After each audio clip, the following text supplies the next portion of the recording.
Hello. Kumusta? Gagawin daw po kayo. God bless. Kumusta? Okay naman po. Bakasyon na po namin. Si Kuya Tipoy, naalala mo siya? Yes po. Tapos napapanood ko rin po sa vlog niyo po. Nasa basa. Kumusta po? Pasok po.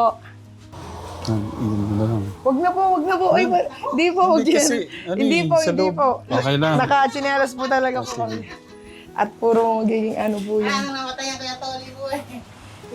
Isa na lang akong kumakayod. Oo nga eh. Upo po Sorry kayo. sa Okay lang ano. po. Okay lang po. Bless po muna. Ay, ganda pa yung Upo po kayo. Sipote. Wag na po. Okay po. Okay po kami. Nakakainom Upo po lang. muna po kayo. Gaano po kahirap ba yung ano? Naku po, Diyos ko. Yung mawala ng partner sa buhay. Naku po, pag ako araw-gabi, umiyak ako kahit doon sabi, parang inaano na kaya to. Sa garahe po. Inaabutan ng mga driver doon. Talagang malaking kawalan ng Kuya Tony mo. Eh sabi ko nga, pag hindi ko nilakasan ng loob ko, ala lang mangyayari. Mahirap po yung mawala ng partner sa buhay. No? Naku, napakahirap. Ramil, Diyos ko, Kuya Tony mo eh. Kahit ganyan, no, napakabait sa amin nun. Wala, hindi ako pinasakit ang ulo, no, kaya nang mamatay din ako, Diyos ko kako, napakaraming mga taong hindi, ano dyan, ikaw pa kako ang kinuha. Pwedeng kwento nyo nga po sa amin, Nay, anong nangyari nun? Di nandoon siya, pormero, dumadaing na para daw siyang nahihirapang ibinga. Di ang ginawa ko, sinasama-samahan kong matulog. Siguro mga pangatlong araw, nahihirapang himinga. Madali. Adi nagtiis pa siya ng magliliwanag. Yung mga banda alas 5, umuwi ako dyan sa amin, naglakad ako. Tinawag kay kuyang ko, diyan ka muna ka ako. At kami lang dalawa, alang mga truck dun eh. At kukuha ka ako na ambulansya, dadaling kita sa Malolos. Adi ginigising kay kuyang ko, si Tony ka akin nahihirapan ng nga, para hindi kaya ata ka ako uumagahit. Tanin na ka ako natin sa Malolos. Ngayon, ang daling ko sa Malolos na gano'n. Nag-umiyaw, akala ko yung unang araw eh, patay na. Nakasampung araw pa siya. Ang puso niya parang namaga. Magang-maga ang puso niya. Bakit po kaya? Ano po Siguro kaya? baka ang ano ko dyan sa dala ng kahirapan eh. Nararamdaman na yun, hindi lang siya dumadaing. dinadaing. Alam niya, alam pagkukunan. Nagtitiis eh. Nung hindi na siguro kaya. Tinis na lang yung sakit. Opo. Nung hindi na niya kaya eh.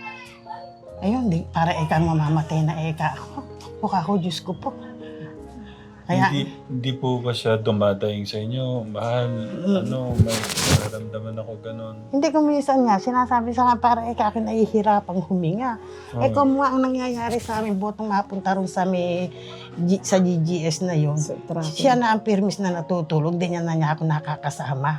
Kaya nung huli siguro hindi na niya makayanan, sinabi niya siya nahihirapan ng huminga. Saan ba yun, Ate G? Sa mataas na parang Yung madadaanan po. mismo arko. Ano Arko ba ng... trabaho niya? Opo, ano po siya? Nagbabantay lang ng... Caretaker po. Nagbabantay Garahe po. lang naman siya ng truck doon. Ganun. 3,000 naman. Oo. Opo, pero po Adi- binitawan niya na po yun. Tapos naging... Kamusta ko sa parang tumaba siya eh. Yun nga po, nagkamanas po siya sa huli mukha nito, po. nagpunta raw sa Mapanikim. Akala ko naman, manasla, yung taba. Opo. Ngayon, napapansin daw nila kuya na parang manas na. Iba yung pagkaano niya eh. Sabi, Diyos ko kako, manapangaka ako nung nasa bukid araw-gabi, dinadat na ng ulan at kidlat doon eh, hindi nagkakasakit nang mapunta ron eh, kung kailangan hindi hirap ang katawan, tsaka nga tumubo sa kanya yung sakit na yun. Pero palagay ko nga, ang dudo ka nga matagal na niya nararamdaman yung dala ng kawalan, hindi siya makadaing. Itong huli na lang talaga rendido na siya. Magkulang talaga, titiisin na lang para Opo, totoo po. pumasok sa sarili, no? Pero dapat napag-ingatan niya kasi gaya na, no? Sabi nga nung daw, yung isang pahinante nandoon, nung patay ako yato, umiiyak na. Sabi, kani, yato ni Ate Rosa. Nararamdaman niya na po. Sabi daw po, hindi na daw po siya abutin ng Pasko. Ayun nga po, nagkatotoo. Hindi ko kayang pagtapusin anak mo. Mamamatay na ano. Hindi man ako sinasabi niya sa akin, eh, ganun eh. Pag sa amin po, malakas po siya. Hindi po siya dumadaing. Dito na lang talaga siguro hindi na kaya yun. Nagpadala na sa Malolos. No, nakasampung araw naman kami ron. So, tiniis na lang din niya talaga. Ano po. Pero ang pangarap talaga niya, bukang bibig niya, makapagtapos ang anak niya. Ngayon, kamusta ka? Ano yung parang... Ngayon wala na si Papa, parang ano ba yung ano? Pagbabago ba? Siguro po nga po gaya po sabi ni Mama, mahirap. Parang isip po namin kasi, si tatay po kasi dati nung nabubuhay. Parang kampante po kami ni Mama na kung mawalan man po, may gagawa ng paraan. Kasi po si tatay po, never naman po kami pinabayaan yan. Eh ngayon po, kami na lang po ni Mama.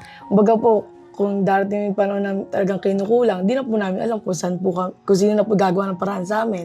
Wala na po kaming, kumbaga, ibang malalapitan po. Eh si tatay po dati, talaga pong masipag po eh. Gagawa Di ng rin po kami paraan. pinababayaan magutom. Talagang kahit po mangutang po yan, gagawin niya po.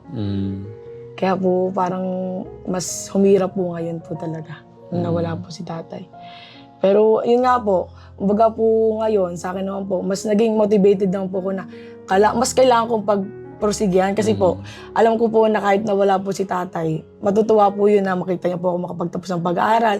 At syempre nga po, eto po, kami na lang po ni Mama. Kumbaga po, yung hirap po ngayon ni Mama, balang araw po, masuklian ko po yun. Yun po. Ate Jam,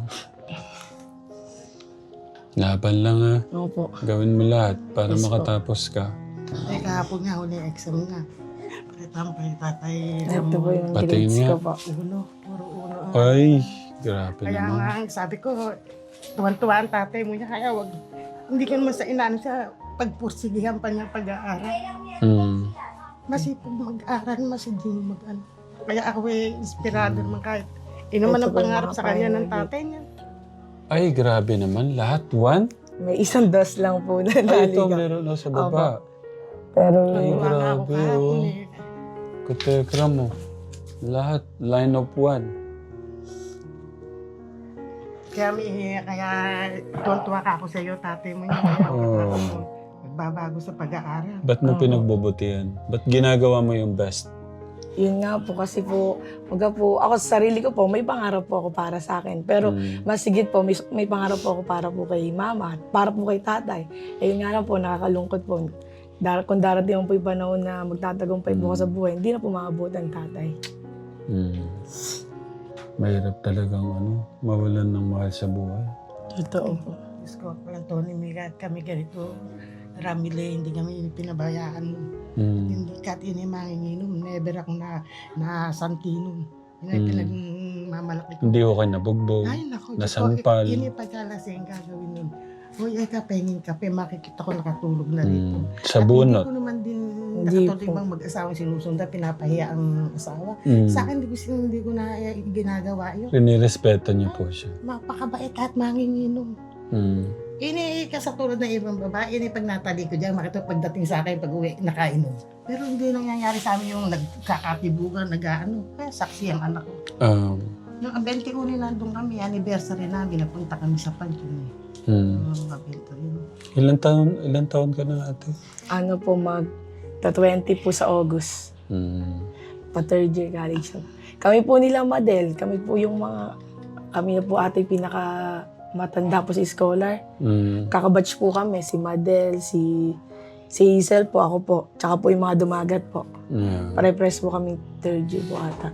Hindi ka pala nabigyan ng laptop? Hindi po, meron po. Meron po akong laptop. Kaso po, yung laptop... Hindi, nabigay ko. Opo, matagal na po. Kaya nga sabi ko, parang nabigyan ko siya. Pero, paano bang nangyari?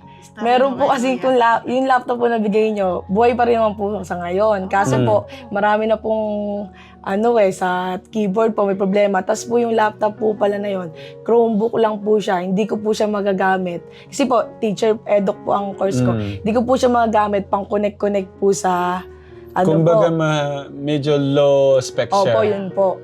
Kaya po, kaya po, nagbabalak po kami, meron pong onti pong natira si tatay po na binigay po ni Ninong Nardo po sa akin. Sabi po namin ni Mama, para po wala na po kaming problemahin. Kulangin makako, Yun- kahit konti lang. Yun na lang po, kako, yung pambibili na lang po namin ng panibago po. Magkano yung dapat na bibilin mo?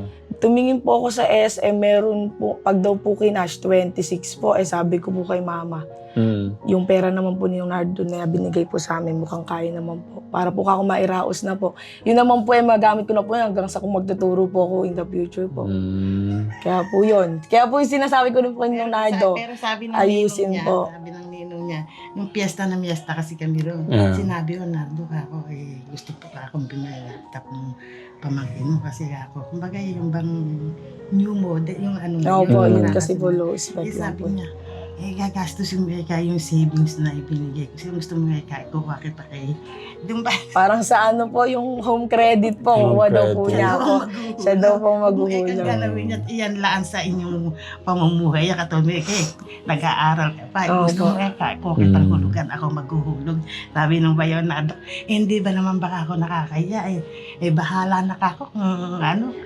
Hindi ka ako tayo pababay. Home credit, magkano? Di kasi tubo nun 30,000. Opo, malaki po.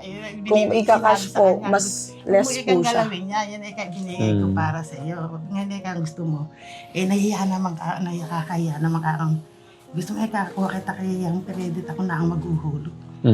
Pero binibigyan-bigyan din ni ate na minsan pagkaan magugulat. Mama, bigyan na ikaw ni ate, bigyan na ng 1,000. Ganun. Si Leonardo rin po, Nardo nakabot na rin. Ayun. Papa ni ano. Papa ni Yan Ate po. Jam. Parang kinakausap ko sa mga araw yan. Ano po sinasabi niyo? Ituro mo ka ako ang dapat kong gawin at naku po yung iniwanan mo sa akin atangin sa buhay tulungan mo ko kahit ikaw subaybayan mo ka ako kaming mag-iina na sinasabi ko sa pagkakita. Ano mapanginan ng loob? Ano pong tawag niya sa inyo? Hoy po tawagan niya, hoy. Bakas magsalita nga. Ano po sabi niya sa kanya? Sabi ko sa kanya pagkakinalig sa madaling araw ituro niya ang dapat kong gawin subaybayan niya kami huwag na kami pababayaan. Hoy, huwag ka naman ganyan. Laban ka lang. Nandito ako. Bigla nandyan pala. Pagkakamisan, di ba sa mag-inay kumisan ni nagkakanin. Baka kumikindat pa yan sa inyo. Hindi nawawalan. Kumisan nagagalit ako dyan. Siyempre, natural naman sa mga mag-anak. Sinusumbong ko rin yan. Kinakausap ko. Yung anak mo ka ako, matigas ang ulo. Sinasabi ko. Pagkakarang kinakausap na po yung picture. Kinakausap siya, sinusumbong ko siya.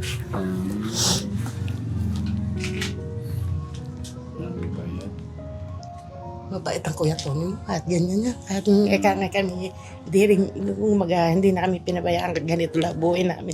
Malo talaga kayo niya. Oo, mabait talaga yan. Kahit yan ganyan, mabait. Ano yung hindi mo makakalimutan kay papa mo? At ano yung aral na dadalin mo habang buhay ka? Ano po, sabi ko nga po, kahit po si tatay ay wala na. Kumbaga po, ipagmamalaki pa rin po si tatay ko kung gaano po siya naging mabuting ama sa akin. So si tatay ko po, sabi nga po ni Mama, si tatay po sobrang selfless po niya tao. Sa lahat ng tao po, sa mga kapatid niya, talagang sobrang bait po niya. Kaya hanggang ngayon po, pag po talaga, sobrang proud po ako na kinukwento ko sa tatay ko po, napakabait. Talaga pong isusubo na po niya, ibibigay niya pa po sa akin, ganun po yung kabait. Kaya yun po. Tapos di ko rin po makakalimutan na yung miss ko kay tatay. Yun po yung hatid sundo na po ko sa school. Nag-aaral po ako dito sa Tatalinang Bata. Tapos po yung pag umuwi po kay Mapanike, talaga pong bit-bit po ako niyan lagi eh. Tapos pag pumunta ako Mapanike, talagang naisip ko po sa tatay na dati po sa tatay po kasama ko. Kahit po nung scholar po ako niyo po, nung bago-bago. Siya po kasama ko po yung antay niyo po sa labas niyo po. Hanggang sa matapos po yung meeting po natin. Siya po talaga. Si nanay, ano pong hindi niyo makakalimutan sa asawa niyo, maliban yun sa gabi? Mabait. Binapatawa ko lang si nanay. Mabait ka ganito eka nga, hindi na naibigay niya sa akin yung ibang eka nga, yung maganda bahay, yung may pera, may ano. Pero sa bait naman, hindi ba rin naghihirap basta mabait ka kasama mo sa Mm. yung maayaan ako sa kanya. Para maalalahanin niya, yung, wari, kumain ka ng amusaran, iisipin na niya yung tanghaliang ulam, yung pang, ano na siya, pag-uwi dito, dala-dala na ang ulam. Mm. Ayaw na walang bigas niyan, yung pagkaano, yung pagkasi nagsasaka, no. Wari, nakautang kami, yung pabigas talagang inilala niya, yung Secret. aabot sa kalalagayan, gano'n. Mm. Sa kalalagayan uli ng palay. Mabait ang Kuya Tony mo, kaya kami po ako'y mag-aasawa rin at hindi rin kaugali ng Kuya Tony. Ay, naku, ganito na lang ang buhay ko. Sila na lang ang aasikasuhin ko. Mm. Totoo. Eh, baka matapatan ko po yung mga ano na ko, Diyos ko, kawawa ang anak ko. Mm. Ano po, para po sa mga kapwa ko kabataan na nawalan na rin po ng mahal sa buhay. Dapat po, mas maging motivated po tayo ngayon na mas sumikap kasi nga po, kulang na po tayo ng kasama sa buhay. Gaya ko nga po, si tatay ko po, nawala na. Kung hindi ko pa po mas pagbubutin yung pag-aaral ko, kung hindi pa po ako magsusumikap sa buhay, paano yun po magiging buhay namin ni mama ko po? Kaya po, para po sa kabataan po na nasa ganitong sitwasyon rin po na nawalan na po ng magulang, mga po mas pagbutihan po natin sa buhay. Kung mga nag-aaral po, mas mag-pursige po tayo sa pag-aaral. At sikapin po natin na balang araw, yung mga naiwan po sa atin is maparanas po natin sa kanila yung magandang buhay. And yun po, alam naman po natin na nanonood po sila at masaya po sila na nakikita po tayo nagtatagumpay sa buhay. Yun lang po, laban lang po. At kaya po natin yun. Basta po, lagi po natin tatandaan na hindi naman po tayo pababayaan ng Panginoon. At kung nangyari man po sa atin yun, wag po natin siyang tingnan as pangit na nangyari sa buhay natin. Bagus, lagi po natin isipin na mas may better plan po, may dahilan po ang Lord kung bakit po yun nangyari. At hindi naman po tayo pabayaan ng Panginoon. Kaya nga po nung sabi ko, sobrang grateful ako, sobrang thankful po ako sa Lord na kahit po si tatay ko po ay nawala na, kumbaga po, nasusurvive po namin ni mama yung araw-araw po namin na buhay. Hindi po nagkulang ang Lord na i-provide, i-sustain yung lahat ng pangangailangan po namin sa araw-araw. Kaya po yun, kapit lang po tayo at patuloy po tayong magtiwala sa Panginoon, manalangin po tayo palagi. Yun lang po. Pwede ko makita yung picture nung nakita mong laptop na worth, magkano ate? Ay, meron po akong ano po. Pinicturean mo ba siya? Opo. San doon sa SM? Sa taas po, sa SM Baliwag lang po kami pinicture ko. Pwedeng mapicturean ko ate. Kasi kung makakatulong siya ng malaki sa'yo, di ba? Opo, kasi po, mas okay na po yung model po nun. Mas maganda po yung ano. Okay. Kasi po kung di naman po kung kaya po nito, hindi naman rin po ako hihiling po sa kanila na ano. Eh kaso po, tinry ko na po ng ano, hindi po talaga siya kaya. Lalo po yung kukonect po sa TV. Kasi po kami bilang edu student po, demo po kami yung i-connect po sa TV. Hindi po talaga po kaya ng ano.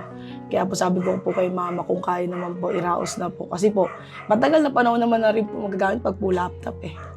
Aabutin na po yun hanggang siguro po magkatrabaho po ako basta po iingatan ko lang din po. Okay. Kailan yung pasukan nyo ate?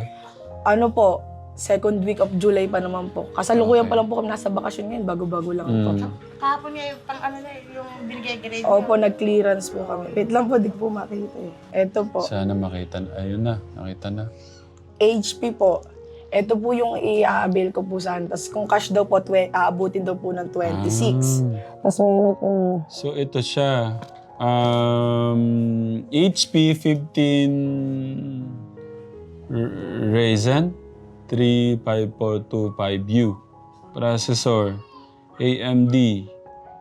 Tapos memory 8GB, storage 512, display 1516, graphics, software Windows 11. Opo. Picture lang ko lang. So, ang ano po niya, 28,999. Pagka cash niya, Parang 26 daw lang daw po, sabi daw po. okay, ganito. Gusto kong mabili, baka may makasama ako na titas. Ito po sinasabi ko ka Tekram. Ngayon pong time na to, hindi ko nga ako kayo pipigilan. Kasi nga, ito yung balik eskwela mission natin. So nag-start na tayo nung isang araw. Ito medyo mabigat ito. Mabigat naman talaga actually. Pwede, kumare, sagutin ko yung 10,000. Sino po yung ibang tita na pwedeng sumagot po doon sa, sa iba? Ayan, tingnan natin kung may mag-reply. So, yun, ako, gusto ko pong humingi ng pagtulungan po natin tong laptop ni Ate Jam. Sa akin na po yung 10,000. Or sa akin na yung 15,000. Kasi hindi biro talaga yung balik mission ngayon ka Tekram eh. Balik eskwela mission natin. Hindi biro talaga. Kaya sobra ako nagpapasalamat kay Tita Aida, kay Tatay Bong, Tita Evangeline, Ninang Precious, kay Kuya Dandan at Kuya Tipoy natin. Pero may isa akong nagamit, si Tita Rowena, yung sobra pong 6,600. Tsaka yung mga po nila, Tita Nelia S, Tita Gigi, yung monthly nila, yan nagamit po natin. Tsaka yung kay Tita Neng Pao. Pero ito po kasi, para mabigyan natin ng magandang regalo si Ate Jam. Magagamit naman niya sabi nga niya, hanggang sa work niya. Kung yun, katekram. Kung hindi lang madami yung aabutan nating balik eskwela mission natin, sinagot ko na po lahat itong 29,000. Pero hindi po talaga kakayanin, katekram. Kaya tulungan niyo po ako. Ito lang naman pong balik eskwela mission natin, mga katekram. Thank you po. Thank you po, Tatay Ram. Welcome, Ate Jam. So yun, pwede kong sagutin yung 15,000 para sa'yo. Thank you po. So, tignan natin, may reply na. Sa July pa naman natin dyan. Second week pa naman po ng July ang pasukan po namin. Ano na lang, para or malay mo may isang tita na binayaran lahat no? God bless po sa lahat. Maraming salamat po yun. Hindi po, galing po kay God yan. Yes Galing po, po sa thank you, ating Lord. Diyos yan. Pero mag-iwan po ako ng ate, pang niyo. Thank you po. Welcome, ate. Sorry, ate, ha. Thank you po. Yung Thank you po. tatay Ram niyo talagang Thank you po, Tatay Ram. God bless po. welcome, ate. Dahil po, sana po marami pa po kayong matulungan. And totoo naman, sa kami nga po, sabi ko nga po kay Mama, sobrang laking part nyo po na dumating po. Biruin nyo po, grade 11 po ata, scholar nyo na po at ako. Yun po. Malaki pong naging tulong nyo po, nakabawas po ng Tulong-tulong. po. Yes po. Hindi man mabigay lahat ni Tatay Ram sa tulong ni Papa mo, Yes po. ng mama mo, ng pamilya. Hindi ko naman talaga lahat mabibigay Kaya Yes po. doon sa tulong-tulong makakamit natin yung mga pangarap niyo. Kasi mas maganda yun, sama-sama siyang pagmamahal. At lagi mong tatandaan, kung ano man yung naaabot ko sa'yo, kasama yung katekram doon. Yes po. Thank you po, mga katekram. God bless po. Salamat po. Sana po matulungan niyo. Kasi hanggang ngayon, nananatili tayo dahil din naman sa suporta ng katekram natin. No? Kaya yun din, basta katekram, maging proud po kayo sa sarili po nyo, sa mga inaabot nating Yes po. pag-asa, pagmamahal sa mga kababayan natin. Especially sa mga bata na gustong mag-aral, magkaroon ng magandang kinabukasan, na may mga pangarap silang maganda para po sa sarili nila, higit sa lahat sa kanilang mga magulang at pamilya. Kaya maraming salamat po sa pagmamahal at suporta. God bless po. We love you po with the love of God. Sana po, pagtulungan natin tong Thank you laptop po po. ni ate. Thank you po. God Ate bless Jan. po. Kaya ngayon, hindi ko talaga kayo pipigilan kasi nga maraming kabataan na gustong bumalik sa pag-aaral at magkaroon ng magandang gamit sa pagbalik sa eskwela. Kaya maraming salamat po.